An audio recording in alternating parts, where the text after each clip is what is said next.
So I think I got here too early. Wala pa rin yung kasama nating convoy. Ayan yung mga truck, mga idol.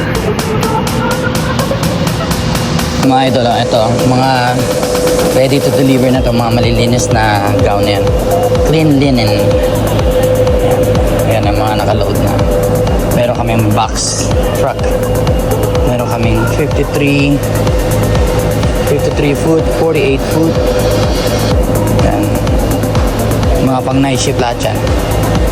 So, ito, kailangan pang maload. Yep.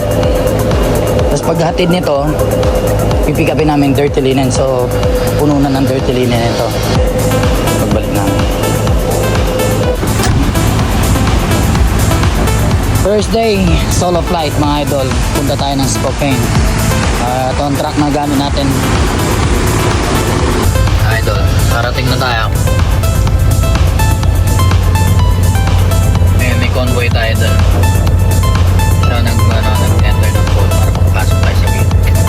We're doing shuttle right now. So, drop and hook, palit ng trailer.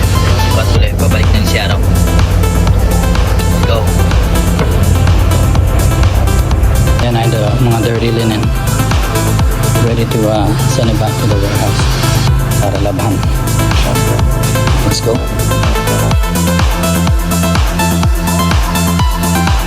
Ay, sa wakas idol, nakarating din. Malapit na tayo sa warehouse.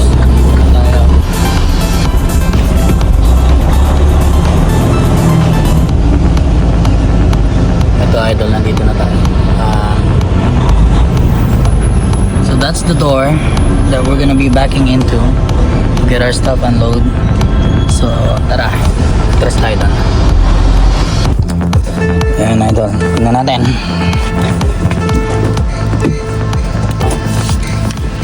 Siyempre straight yan. Gabi-gabi kong ginagawa yan eh. Let's go.